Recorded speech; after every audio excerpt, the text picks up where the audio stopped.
जय मसीह and good morning. आज सुबह वचन से आपके सामने दो घटनाओं को रखना चाहती हूँ। सबसे पहले वो घटना है जहाँ पर लाजर के परिवार में लाजर बहुत बीमार होके पड़ा था। उसकी बहनें ये सोच रहे थे, आशा कर रहे थे कि यीशु मसीह आएगा और हमारे भाई को चंगाई देगा। लेकिन हम जानते हैं कि लाजर की मृत्यु हो गई और मृत्यु के 4 दिन बाद यीशु मसीह वहां पर पहुंचता है। उस समय पर लाजर की बहनें मार्ता और मरियम यीशु से कहते हैं, हे प्रभु, यदि तू यहाँ होता तो मेरा भाई नहीं मरता। फिर दूसरी एक और घटना है जहां पर याईर अपने बेटी की चंगाई के लिए यीशु के पास आता है। याईर की बेटी 12 साल की थी और बहुत बीमार थी, मरने पर थी। यीशु मसीह याईर की घर की ओर बढ़ता है। उस समय पर एक स्त्री आकर, जो 12 साल से बीमार थी, आकर यीशु के वस्त्र को छूती है। यीशु मसीह वही रुक जाता है, पूछता है और उस बहन के विश्वास के बारे में बात करता है। इन सारी बातों के बीच में याईर के घर से लोग आकर कहते हैं, याईर, आपकी बेटी मर गई, अब आपको गुरु को तंग करने की या तकलीफ देने की कोई जरूरत नहीं है। देखिए, ये दोनों घटनाओं को जब हम देखते हैं, दोनों घटनाओं में लोग या उस परिवारजन ये प्रार्थना कर रहे थे, उम्मीद कर रहे थे कि यीशु मसीह हमारे घर में आएगा और हमारे घर में एक बड़ी चंगाई होगा। मार्ता मरियम यही सोचे, याहीर के परिवार वाले यही सोचे। लेकिन दोनों घटनाओं में हम ये देख सकते हैं कि यीशु मसीह इनकी इच्छाओं के अनुसार काम नहीं किया। लाजर के घर में यीशु मसीह तब पहुंचा जब इनकी पूरा आशा टूट गया। मार्ता मरियम ये बोल रहे थे कि हम जानते हैं कि लाजर जी उठेगा, लेकिन पुनरुत्थान के दिन पर, मतलब उनके पास कोई उम्मीद नहीं था कि उनका भाई जी उठेगा। याईर के घर में गए, तब भी हम यही बात को देख सकते हैं।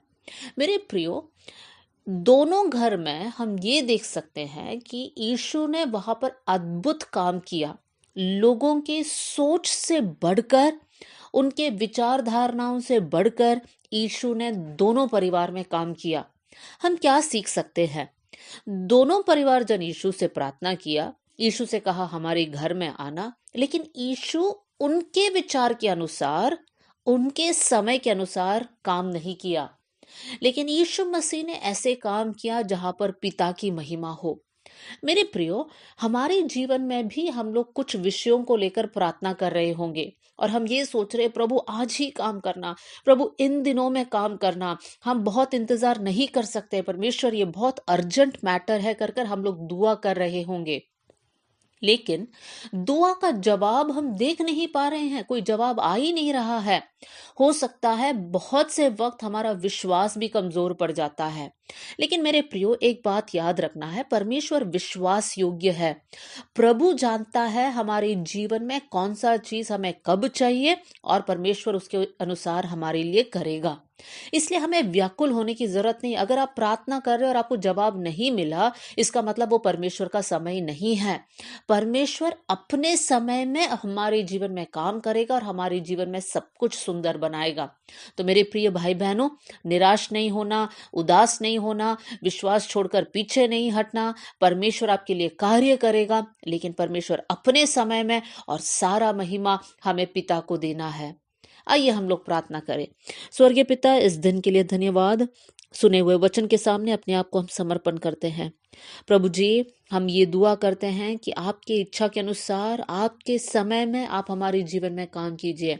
बहुत सारे भाई बहनों के जीवन में जरूरत है प्रभु जी, बहुत सारे लोग आपसे विनती कर रहे हैं परमेश्वर, लेकिन मैं प्रार्थना करती हूँ प्रभु, आप अपने समय में इनके परिवारजन में कार्य कीजिए परमेश्वर। हालेलुया। प्रभु, इन लोग नौकरी के लिए प्रार्थना कर रहे होंगे, या एडमिशन के लिए प्रार्थना कर रहे होंगे, या विवाह के विषय में प्रार्थना कर रहे होंगे, संतानों के विषय में प्रार्थना कर रहे होंगे। परमेश्वर, आप अपने समय में इन सारे परिवारों में काम कीजिए कर मैं दुआ करती हूँ परमेश्वर पिता। प्रभु, हम सारी बातों का आदर और महिमा आप ही को देते हैं। प्रार्थना सुनने के लिए धन्यवाद, यीशु के नाम से हम मांगते हैं। प्रभु आप सबको बहुत आशीष दे। जय मसीह की।